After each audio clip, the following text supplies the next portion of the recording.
What's going on, everybody? Today we are talking about the top 5 modern perfect sports cars. Let's jump right into it. Well, Devon, what do you mean by perfect sports cars? I'm glad you asked. So this is our perfect modern sports car criteria. For starters, it has to be a car that was made after the year 2000. Then it has to have a air-breathing, snarling, naturally aspirated V8. Best engines. Underneath that V8, fueling its innards, keeping it nice and lubricated, it's got to have a dry sump system. You know, only the best sports cars have dry sump systems, so you don't have to worry about oil starvation whenever you're thrashing it around a track or canyon roads. Then after that, this engine needs to be placed for the most perfect balance. About the mid-engine layout.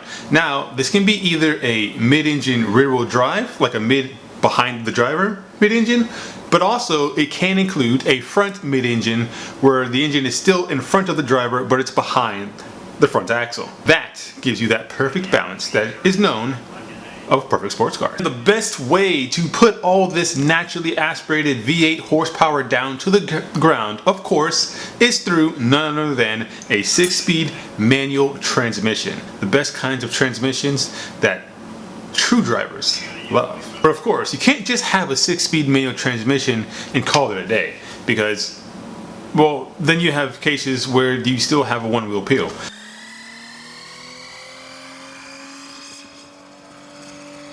And a true sports car, a perfect sports car, is not going to have one-wheel peel. You're going to be laying down 11s.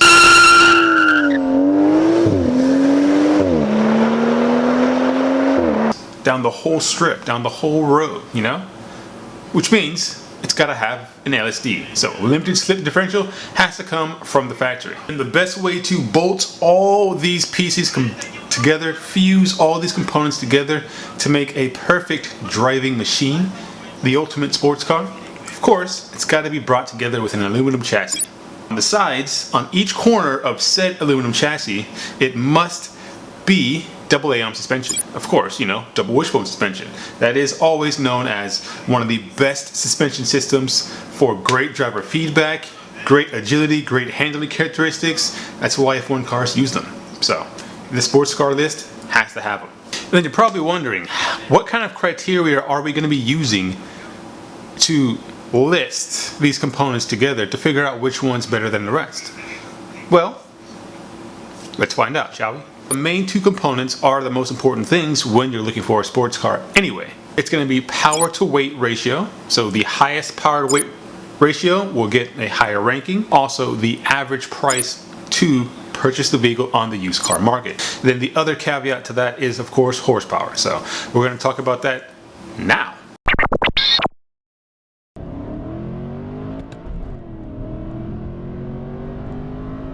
Five on this list. Well, I'll give you a hint. It hails from the UK. It hails from Britain. It is usually a Bond villain car. It is known for having one of the best sounding V8s out there.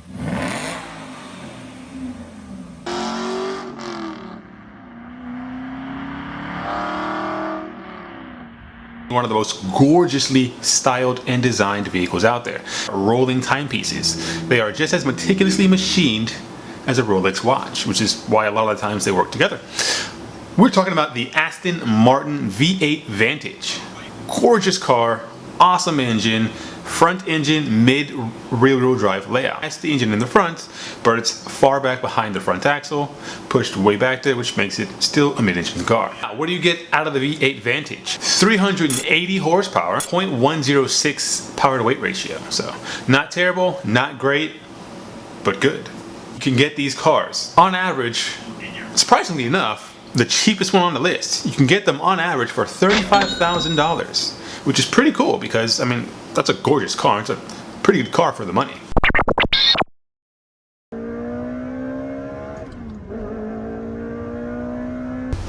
Number 4 is going to be coming in as the first prancing horse on this list, but definitely not the last. Foreshadowing. Horsepower, 395 horsepower. 3197 pounds. Power to weight ratio of 0.124. We're talking about the Ferrari 360 Modena.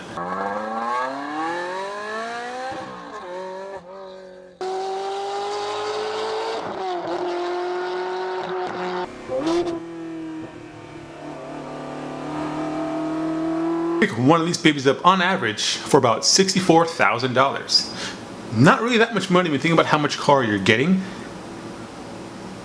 and the presence of a Ferrari.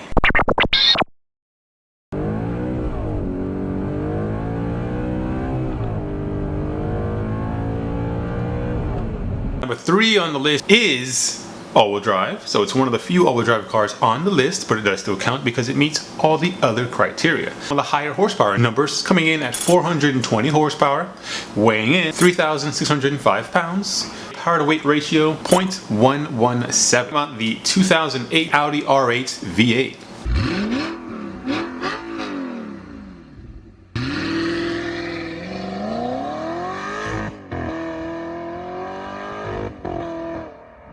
Pick these up on average for about $80,000. Again, not really that bad when you think about what's out there brand new for $80,000. It's still a lot of car.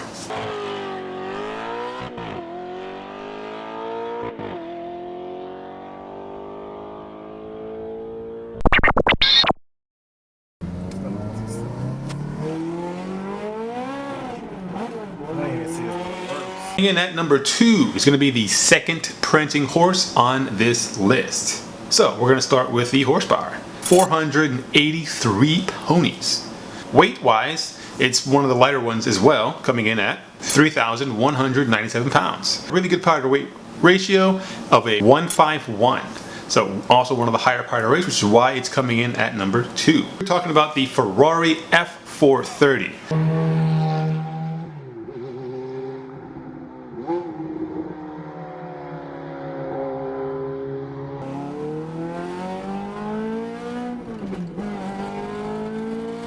Of course, the highest iteration of this model is like going for $700,000, so that tells you just how good of a sports car, this chassis really is. I mean, it's Ferrari styling, Ferrari performance, Ferrari prowess, in a package that can be had on average for about $85,000 if you look really hard, and if you don't want a perfect example. If you want a perfect example, you're going to be looking higher in the realms of like $125,000 and above.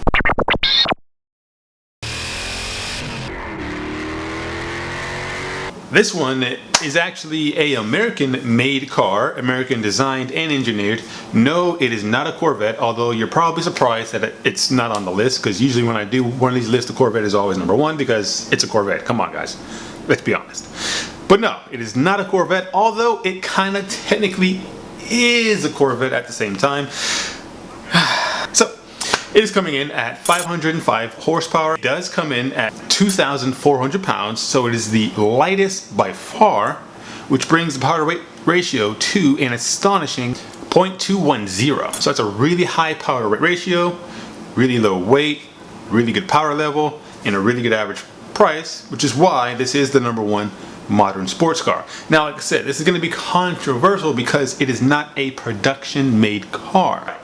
It is a custom kit car, but it's still a car, and you can still buy them pre-made on the used market. We're talking about the factory Five GTM.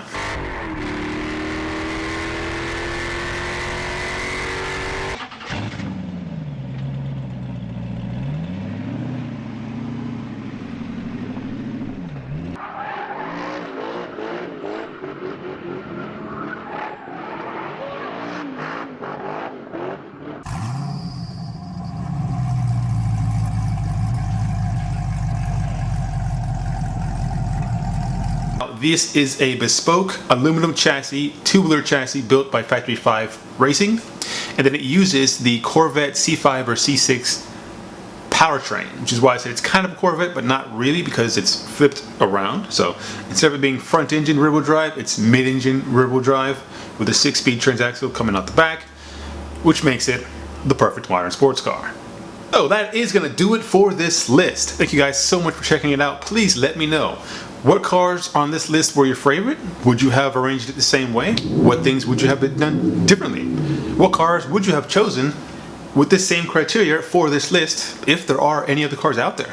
Please do let me know your thoughts, your qualms, your desires in the comments below. And I'll see you guys on the next one. Remember, go out there, do something awesome. Peace.